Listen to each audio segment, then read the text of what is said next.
What's up guys, Chris the Greek Weeb here with another type of manga catch-up review video. Now, towards the end of 2020 and beginning of 2021, I have done several videos going over manga that I have caught up to and begun enjoying and saying why you should watch it or why it's better than you think, stuff like that. I did one on Eden Zero, which is currently climbing up the view count, is reaching 6,000, is about to reach 6,000. There's Blue Exorcist, there's Twin Stone Exorcists, there is Yozakura Family. There are a number of videos that I had done in the past, and with Eden Zero, I am currently doing manga chapter reviews for that series. Same with Blue Exorcist, due to the popularity of those manga videos. I did have a video on Mashle and Chainsaw Man, but due to a kind of, copyright BS type of deal with Shueisha, and it was going around at the time, I lost my channel for a month, got it back. I deleted those videos for the moment because I felt like doing stuff for like a Jump with actual panels and stuff like that and pages was a bit too risky for the moment, and I'm not that great at editing them myself, so I figured for now I'm gonna hold off on those reviews, at least for now. I might re-upload those two in the future at some point, but for now I am doing weekly reviews for Four Nights at the Apocalypse and Eden Zero, so those are doing pretty well, and I am happy that people are watching them. But today, as you can tell from the title and the thumbnail, I'll be talking to you guys about Fairy Tail 100 Years Quest, the sequel spin-off, or in this case, official sequel to Fairy Tail. Now, for those of you who don't know, I actually really do love Fairy Tail. It's one of my all-time favorite anime. It's probably the top 20, top 30 for me. I have not read the manga. I read bits of it, primarily towards the final act of the story, and regardless, I did enjoy it. And I even mentioned in Eden Zero that Mashima's writing has gotten better with Eden Zero, and I have to say that again with Fairy Tail 100 Years Quest. If you do not know this, Mashima, at the same time as drawing and writing for Eden Zero, is also currently doing the bi-weekly release of Fairy Tail 100 Years Quest. He is writing it while he has another person doing the artwork. It is actually illustrated and drawn by Atsuo Oeda. I really hope I pronounced that right. And Mashima is the one writing it, since it would take up way too much time for Mashima to just write and draw both.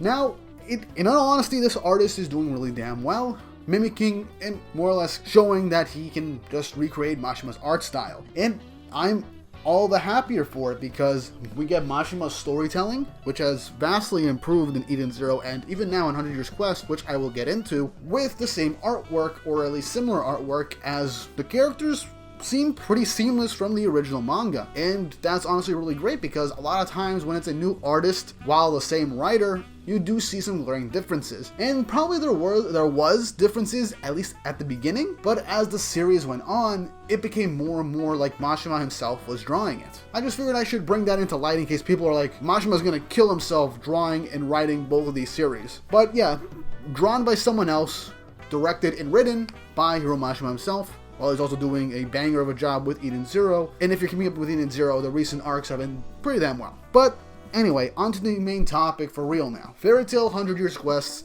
takes place roughly a couple of months, close to a year after the events of the original Fairy Tail, at the end of the Alvarez invasion arc, which was the end of the original Fairy Tail, which basically had an open-ended ending, an open-booked ending, showing Natsu, Lucy, Gray, Urza, Wendy going off on a 100 Years Quest, which ended off the entire series, which was the final panel. And Fairy Tail 100 Years Quest takes place directly after that. And the best thing is, we actually get some nice world building in 100 Years Quest, as in Fairy Tail, while they did do a pretty good job with world building and some really great hype moments, building up characters like Acnologia, Zereth, the Dark Guilds, like Grimoire, Heart, and Tartarus, etc., there was a bit of lack in the overall world building for the entire world of Fairy Tail. For Fiore as a whole, world building was not that bad. I enjoyed it, it was great. But we did not get any confirmation on the rest of the world. We've only been stuck on Fiore, which is one single continent and kingdom. Meanwhile, there's places like Alvarez, which we don't really explore. We just go there for like the beginning portion for one mini arc, and then we come back to Fiore, finishing off the entire arc. There's also the Dragon's Cry movie where we go to an entirely different continent, but that's not really canon from what I can tell, even though we got an awesome Natsu form out of it. But yes, we only really went to 2 continents, fully explored Fiore and just barely explored Alvarez. The only thing we really got from it is really that Zerov just created it because he was bored. He created that new kingdom and united all the guilds and stuff like that because he was bored and he was doing conquests and stuff like that. There wasn't much else for Alvarez. But in this series, we embark on a whole new continent that is called Giltina. It is basically the northern continent from Fiore. It's to the north of Fiore. And it's there we get the actual nice idea and introduction, the introduction of the very first wizard guild, which is honestly pretty cool, because the beginning of 100 Years Quest, the very first chapter starts off with an old wizard basically coming up with the idea of a wizard's guild, and we do get some instances on why this was created, and we then learn that this old man also knows about dragon slayers, the abilities to transform into dragons, acnologia, etc. And we get the information on the 100 Years Quest, the one that Gildarts actually went on and got taken down by acnologia. This quest, which cannot be told to anybody due to the contract, is essentially you must challenge and defeat or seal away the 5 dragon gods. Now, these are ancient and powerful dragons that have existed for a long time, particularly on the continent of Giltina, that have existed for a very long time and are incredibly powerful, and each could threaten the world if they so choose. And as of this point, we know of 4. We've seen 4 of the dragons that our characters are supposed to seal away. And the thing is, there's no real overarching antagonist as of this point for the series, since it's one big quest. One thing I liked about Fairy Tail was the idea of going on quests and exploring the region of Fiore and completing all these quests, and then just having the story build from there. Then we just got the story happening, which I appreciated, but the quests and the core mechanics of the guild system was kind of put off to the back burner, and if not completely just thrown out the window, but towards the end. It was just story after story, just full-on story elements. Here, the entire story of this manga, this whole sequel, is this one giant quest to take on 5 powerful dragons. And the interesting thing about it is that these dragons are supposed to be on par, if not stronger, than acnologia himself. Now, there is some sort of plot hole type deal with how could acnologia have been defeated by our main cast and they're supposed to take on creatures that are stronger than him. Well, it's kind of a complicated issue which isn't fully explored yet, but it is sort of like acnologia can fight them one-on-one, but he was unable to fully defeat them, or he was just not a match for them. And I like that we got some nice raising of the stakes, because acnologia was OP as hell, same with Zeref. But even though 100 Years Quest isn't a perfect series, it is a good sequel, and it's building up with the world building. We get more dragon lore, we get some interesting developments with Natsu in the main cast, we get introductions to other wizard guilds, and one wizard guild in particular is basically all dragon slayers. But not dragon slayers that you would think. They are called 5th generation dragon slayers. They gain their powers from eating dragons. That's right. Instead of being given dragon slayer magic by dragons themselves, or getting a lacrima implanted in them combined with dragon powers, or just getting a lacrima implanted in them that just has dragon slayer properties and magic in it, you eat a dragon and you become that dragon slayer.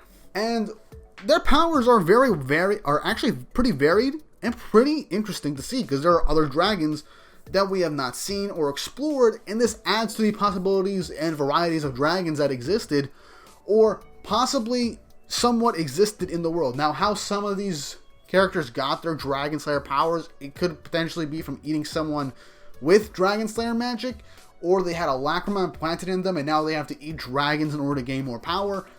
That still has been fully explored, but it's an interesting concept, and it gives more of a challenge to our main protagonists. The fights in the series are very good as well, since the Fairy Tail has always had some very great fights. And one thing I have to say is that every member of this team, this ragtag group, our main group of characters, has grown exponentially from all the experiences that they've had. They're still given challenges, but they're not utterly and completely defeated to the point where they have to regroup, or to the point where they have to retreat and try again. Not until the more recent arc. And we also get expansions on other people's abilities and what they can do. Lucy's spirit powers, her celestial spirit magic, is expanded upon more, especially in the recent arcs, and given more possibilities. Now, some things I'm like, okay, this is good, but I feel like it deserved more. But this is a bi-weekly release, so most likely Mashima is just spreading some of this out a little bit, since he can only do 2 chapters a month. And what we get, it actually ends up being very good, especially with answers to everything that's going on, as well in particular some answers in events and meetings that we want to see. We also get the idea of a somewhat secondary antagonist for the series called the White Mage, who, you guessed it, is supposed to be the opposite of Zeref, the Black Mage, the Black Wizard, and her whole deal is that she can basically erase magic. And it introduces some pretty interesting things, and also has a pretty interesting arc in the second arc of the series, and she does play a primary antagonistic role, setting up a bunch of interesting challenges as the cast also have to deal with her, as well as the second dragon they are supposed to go against. But all that aside, the awesome action panels, the nice moments for the characters, the more explanations on some of the magical powers that we've already had, the world building for Fairy Tail is honestly something that I am happy about, because with this new continent, we're exploring different cultures, we're exploring different areas, how these 5 dragon gods have shaped the landscape of this continent, and how whole cities are basically either worship them as actual gods, or they live with the god, or they basically just live with the idea of these powerful dragons around, despite there being a whole kingdom, armies, etc. set aside to deal with them if they were to go out of control, all to no avail. The world building is honestly really good. I'm liking the expansion on the Dragon Slayer powers, the Lucy spirit magic as well as the possibility of stuff like we actually get some nice dragon lore, which I am all happy about, and some pretty, honest to God, real nice plot twists. They're not masterful, but they're still good. And this series also helps remind me about why I like Fairy Tail. It's the characters, it's the bond they share, and the overwhelming forces they have to battle and take down. There's also the idea of using strategy in a lot of these fights, which is, I'm all for strategy in fights, especially with these different varied magic powers and this power system itself. There are a bunch of different combinations and strategies that really help show how strong the characters can be. And even when we get into the rest of the Fairy Tail Guild, we get moments where even they get to shine. Even the most irrelevant characters have a chance to shine in one of the more recent arcs especially. And also, just so I can mention this, the power of friendship that Fairy Tail is so famous for abusing. You rarely get it in this. I'm just saying this. The power-ups or the ways they win fights is actually believable and fully brought into the world of Fairy Tail, that it makes sense. It's not just a random power-up here or random power-up there. It's a lot of culminations for the growth of these characters, and it makes total sense. As of right now, there's no real power of friendship BS that has just fully destroyed the plot or world building or character build up and hype for the antagonists, where the character just access the power of friendship to win in the end. The abilities and ways they win or deal with their opponents, even if they don't win, are realistic and built upon from the previous series and their experiences throughout the entirety of the Fairy Tail story. It's something that I've really come to appreciate, and it shows how good Mashima has gotten at writing. He was good at writing with Fairy Tail, but once he started this and Eden Zero, since Eden Zero is his main priority right now, you see how much care he's putting into the story and the actions that are going on in it. I hear Rave Master is really good. I honestly want to give Rave Master a read. Maybe I'll make a video on that if I ever get the chance to read Rave Master to its completion. But yeah, Fairy Tail is really great. I'm loving this sequel series, though I'm not sure how long this series is going to last. It's bi-weekly. It's been going on for a few years now.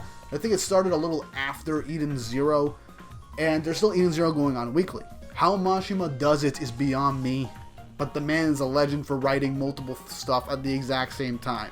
That is just really awesome. If there's anything to get out of this video, go give Fairy Tail 100 Years Quest a shot if you like Fairy Tail in any manner.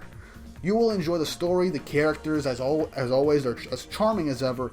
The new additions to the world and expansions on things that they've already known from Fairy Tail as a whole as well as the action scenes from this artist who works with Mashima, and how good of an artist he is, especially with these action scenes. These action scenes are honestly really good, and I'm liking the portrayal of the different powers and abilities. And overall, this series is just good. I like Fairy Tail. I love Fairy Tail. I'm glad to see it's back and doing really well. And that plot armor has been decreased to an extent, to the point that all the fights and their conclusions are believable. But yeah, I hope you guys enjoyed this video. I'm probably going to do more manga type videos like this in the future, but more spread out, because there's a lot of manga that I'm currently reading and planning to catch up on. Some ideas I've had shelved, some I'm kind of not into making videos on them just yet. Probably going to wait a bit. I was planning on doing 100 Years Quest after I read through the first 5 volumes, but I wanted to wait till I got up to this current arc and see how things were for me. Fairy Tail 100 Years Quest currently has 83, 84 chapters at the moment, and it shows no signs of ending just yet, and I am all for it. And I'm excited to see what direction the story is going to go, and how these characters and the world and grander story of Fairy Tail is going to be explored. 5 Dragon Gods, Giltina, how the first Wizard Guild was actually created, and how Wizard Guilds as a whole worked in the past, and some more instances of what happened with Acnologia in the past and these 5 Dragon Gods. But yeah, I hope you guys enjoyed the video. Don't forget to like and subscribe and hit the notification bell for updates on future videos. I really hope you enjoyed this content, and hey, if this video does really well, similar to Eden Zero and Blue Exorcist, maybe, just maybe, I'm not making any full promises yet, maybe I'll cover Fairy Tail twice a month, since that is how the chapters come out. If this video makes it to 10,000 views, because I'm working on a bunch of stuff right now and I can't handle one more review of a series at the moment, but if you get this video to 10,000 views, I will start making those weekly chapter reviews.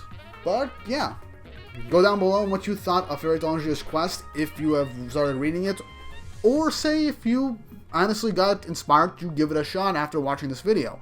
Let me know in the comments down below. And with all that said and done, I hope you guys had an awesome day.